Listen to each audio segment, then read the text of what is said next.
एका नदीभोवती चालणं नव्हे, ती म्हणजे आई नर्मदेच्या चरणी अर्पण केलेला श्रद्धेचा प्रवास होय. नर्मदा ही फक्त नदी नाही, ती जिवंत माता आहे, जिचा प्रवाह म्हणजे जीवन आणि जिचं पाणी म्हणजे करुणा. भक्त नर्मदेच्या एका काठीपासून चालायला सुरुवात करतो, तिच्या उगमापर्यंत पोचतो आणि पुन्हा दुसऱ्या काठानं परततो. हा प्रवास साधारण 3000 किलोमीटरचा असतो. पण खरी परिक्रमा पायाने नाही, मनाने आणि आत्म्याने पूर्ण होते. प्रत्येक पावलागणिक मन शुद्ध होतं, अहंकार तुटतो आणि श्रद्धेचं बळ वाढतं. भक्त अनुभवतो, मी नाही चालत, आई चालवते. म्हणजे नर्मदा परिक्रमा म्हणजे जीवनाचं शुद्ध प्रवाहात विलीन होणं. आता आपण नर्मदा परिक्रमेचं पहिलं पाऊल यावर मी सांगतो तुम्हाला की नर्मदा परिक्रमेचं पहिलं पाऊल हे सर्वात पवित्र आणि भावनिक असतं. ते पाऊल फक्त जमिनीवर पडत नाही, ती आईच्या हृदयावर उमटत असतं. जेव्हा भक्त पहिलं पाऊल टाकतो तेव्हा त्याच्या मनात असतात भीती, आनंद, आश्चर्य आणि अपार श्रद्धा.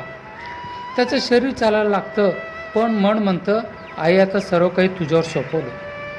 पहिल्या पावलाने जीवन बदलायला सुरुवात होते. त्या क्षणी माणूस जगण्याच्या शर्यतीतला प्रवासी राहत नाही, तर तो आईच्या मार्गावर चालणारा साधक बनतो. पहिल्या पावलात संकल्प असतो, दुसऱ्या पावलात समर्पण आणि प्रत्येक पुढच्या पावलात आत्मशांती. जेव्हा भक्त पहिलं पाऊल टाकतो तेव्हा आई दुसरं पाऊल त्याच्यासोबत टाकते. नर्मदा परिक्रमा म्हणजे सुरुवात आहे देवावरच्या विश्वासाची, स्वतःच्या शोधाची आणि आत्मशांतीच्या प्रवासाची. त्या पहिल्या पावलानेच भक्त आईच्या कृपेच्या प्रवाहात प्रवेश करतो. नर्मदे हर या एका मंत्रात संपूर्ण प्रवासाचा सार दडला आहे.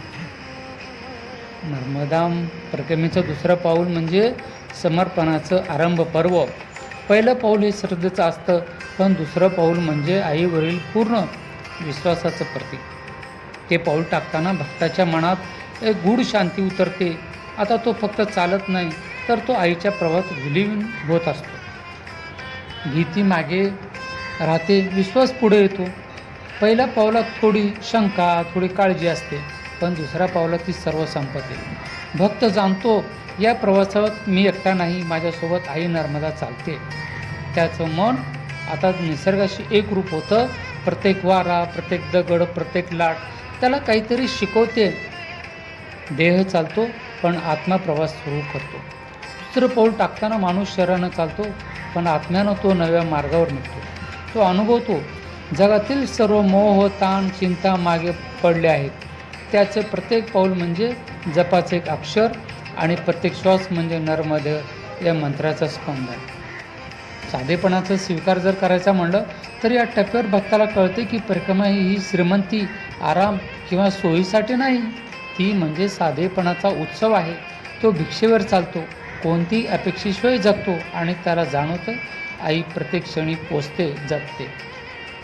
आईशी संवाद सुरू होतो. दुसऱ्या पावलात भक्ताचा आणि आईचं नातं गहिरं होतं. कधी नदीच्या लाटातून ती उत्तर देते, कधी वाऱ्यातून तिचा स्पर्श जाणवतो, कधी शांततेत तिचा आवाज ऐकू येतो, चाल मी आहे तुझ्यासोबत. त्या प्रवासामध्ये प्रवास नव्हे, साधना सुरू होते. पहिलं पाऊल प्रवासाची सुरुवात असतं, पण दुसरं पाऊल साधनेची सुरुवात असते. भक्त आता बाहेरचं कमी आणि आतला अधिक पाहू लागतो. त्याला वाटतं प्रत्येक पाऊल हे ध्यान आहे, प्रत्येक भेटणारा माणूस हा गुरु आहे आणि प्रत्येक दिवस म्हणजे तपश्चर्या. दुसरं पाऊल म्हणजे श्रद्धेचा विश्वासात रूपांतर होणं. भक्त चालतो, पण चालणे म्हणजे आता फक्त प्रवास नाही, ती आई नर्मदे सोबतची साधना होती. पहिलं पाऊल मी चालतो, दुसरं पाऊल आई चालवते. जेव्हा दुसरं पाऊल पडतं तेव्हा भक्त आणि आई यांच्यातल्या अंतराचा पूल तुटतो. तिथून सुरू होतं खरा प्रवास अंतर्मनाकडे. आता आपण नर्मदा परिक्रमेचं तिसरं पाऊल बघू. आता आत्मसमर्पणाचा क्षण आहे. पहिले पाऊल श्रद्धेचं, दुसरं पाऊल विश्वासाचं आणि आता येतं तिसरं पाऊल पूर्ण समर्पणाचं. या टप्प्यावर परिक्रमेचा प्रवासी भक्त राहत नाही, तो नदीचा प्रवाहच बनतो. आता तो नर्मदा चालतो, नर्मदा श्वास घेतो आणि नर्मदा अनुभवतो. मीपणाचं विसर्जन.